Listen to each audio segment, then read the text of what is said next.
آئے، مدینہ ہے، علی ابن ابی طالب کو دیکھا نماز پڑھ رہے ہیں، علی نماز پڑھ رہے ہیں اور علی نے قنوت کے لیے ہاتھ اٹھائے ہوئے ہیں، لے کے جائیے گا، قنوت کے لیے ہاتھ اٹھائے ہوئے ہیں، نماز میں دعا کر رہے ہیں، قنوت کر رہے ہیں، کہہ رہے ہیں اللہم بحق کے نبی کا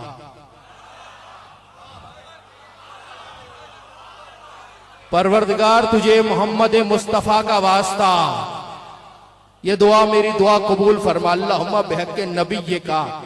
آگے دعا سنیں گے کیا ہے؟ اغفر للخاطئین من شیعتی، میرے شیعوں کے گناہوں کو معاف فرما۔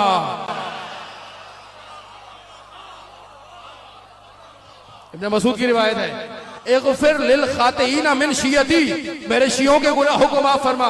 ابن مسعود نے جملہ دیکھا کہ علی نبی کا نام لے کر اللہ سے نبی کے وسیلے سے دعا مانگ رہے ہیں، حیران ہوئے، آئے نبی کے پاس، دیکھا نبی بھی نماز پڑھ رہے تھے۔ جملہ کہہ رہا ہوں جو صاحبان ولایت ہیں، جو ذکر علی میں بولنا بھی عبادت سمجھتے ہیں، بیٹھنا بھی عبادت سمجھتے ہیں، ان کے لیے جملہ بہت بڑا ہے۔ آئے نبی کے پاس، دیکھا نبی بھی نماز پڑھ رہے ہیں، نبی بھی قنوت میں ہے، اور نبی کہہ رہے اللہم بحق علی ابن ابی طالب،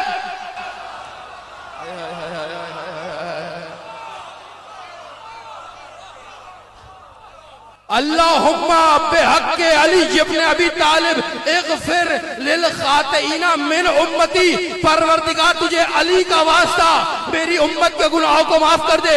ابن مسعود گھبرا گئے، رسول نے نماز تمام کی، رسول کے قریب آئے، آ کر کہا یا رسول اللہ آج عجیب بات ہوئی۔ کہا کیا عجیب ہوا؟ کہ میں نے علی کو نماز پڑھتے دیکھا، وہ نماز میں آپ کا وسیلہ دے رہے تھے، میں آپ کے پاس آیا، آپ کو نماز پڑھتے دیکھا، آپ نماز میں علی کا وسیلہ دے رہے تھے، یا رسول اللہ بات کیا ہے؟ کہ تو نے اب بھی نہیں پہچانا، اللہ کی نگاہ میں یا میں افضل ہوں یا میرا علی افضل۔ ولی اللہ